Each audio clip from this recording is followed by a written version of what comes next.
नमस्कार, Haribhoomi news bulletin में आपका स्वागत है। आइए फटाफट अंदाज में नजर डालते हैं आज की प्रमुख खबरों पर। उन्नाव रेप केस में दिल्ली हाईकोर्ट की ओर से कुलदीप सेंगर की सजा सस्पेंड किए जाने के बाद पीड़िता ने गंभीर आरोप लगाए। पीड़िता का कहना है कि सेंगर की पहुंच इतनी है कि वो 5000 किलोमीटर दूर से भी उसकी हत्या करवा सकता है। उसने इस फैसले के पीछे साजिश का दावा किया।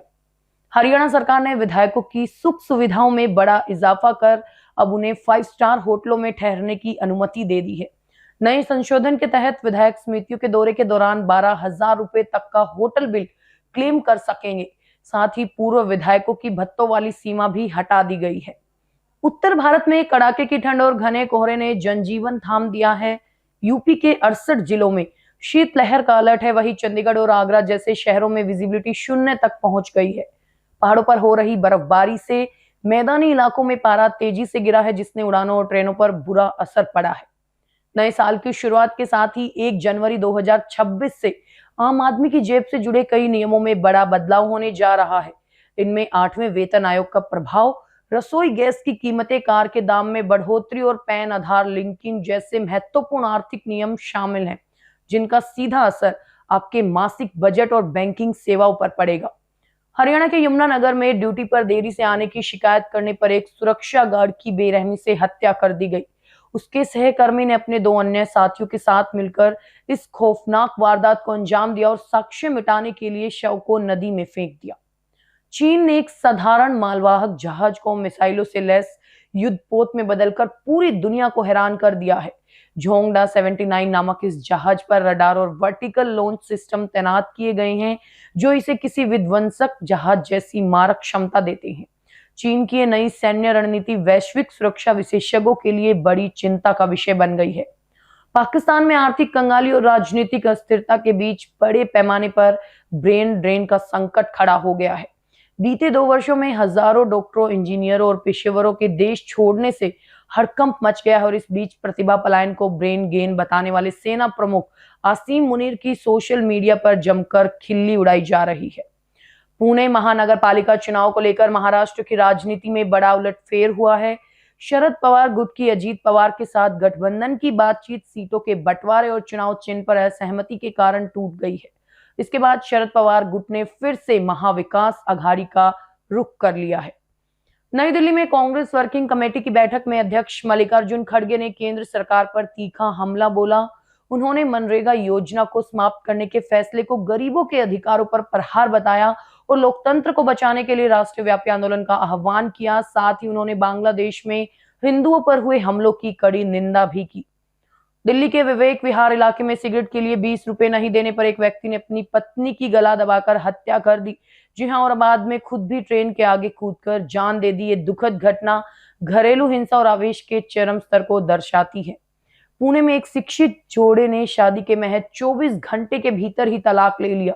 2 साल के प्रेम संबंध के बाद डॉक्टर पत्नी और इंजीनियर पति के बीच भविष्य की पोस्टिंग को लेकर वैचारिक मतभेद इतने बढ़ गए कि उन्होंने आपसी सहमति से अलग होने का फैसला कर लिया।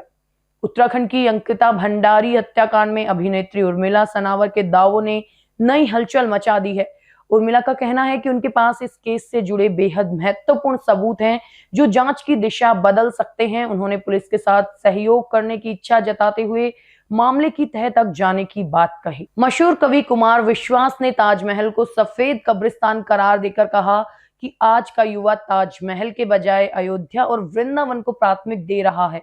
लखनऊ में अटल जयंती कार्यक्रम में उन्होंने दिल्ली प्रदूषण और राजनीति पर भी तीखे तंज कसे।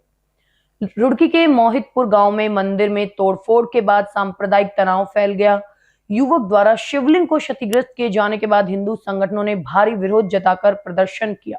पुलिस ने तत्परता दिखाकर आरोपी को हिरासत में ले लिया और स्थिति को नियंत्रित करने के लिए गांव में भारी पुलिस बल तैनात किया गया। नैनीताल के धारी ब्लॉक में गुलदार के हमले से महिला की मौत के बाद भारी तनाव व्याप्त है। चारा काटते समय गुलदार महिला को करीब 4 किलोमीटर दूर जंगल में घसीट ले गया। ग्रामीणों के भारी हंगामे के बाद प्रशासन ने 10 लाख रुपए मुआवजा और गुलदार को ट्रैंकुलाइज करने के निर्देश जारी किए हैं। बिहार में शरारती तत्वों द्वारा वंदे भारत एक्सप्रेस को निशाना बनाने का सिलसिला थम नहीं रहा।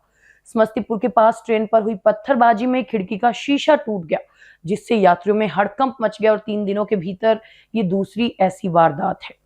मध्य प्रदेश के मुरैना में नशे की हालत में कार से 5 लोगों को रौंद दिया गया और इस हादसे में 2 युवकों की मौत हो गई। वारदात के बाद आरोपी के पुलिस हिरासत से फरार होने पर ग्रामीणों ने भारी हंगामा कर नेशनल हाईवे जाम कर दिया। झारखंड सरकार ने स्वास्थ्य सेवाओं को हाईटेक बनाते हुए जीवन दूत ऐप लॉन्च किया है, जिसके जरिए अब ओला उबर की तर्ज पर 108 एम्बुलेंस बुक की जा सकेंगी। मरीजों को त्वरित इलाज सुनिश्चित करने के लिए निजी एम्बुलेंसों को भी इस ऐप से जोड़ा जाएगा और साथ ही राज्य कर्मियों को अब निजी अस्पतालों में CGHS दरों पर उपचार की सुविधा भी मिलेगी। भारतीय सर्राफा बाजार में सोने और चांदी की कीमतों ने सारे रिकॉर्ड तोड़ दिए हैं। चांदी एक हफ्ते में करीब 28,000 रुपए महंगी होकर 2,28,000 रुपए प्रति किलो के ऐतिहासिक स्तर पर पहुंच गई है और इसी तरह सोने ने भी 1,37,000 रुपए का नया शिखर छुआ है, जिससे निवेशकों में भारी हलचल है।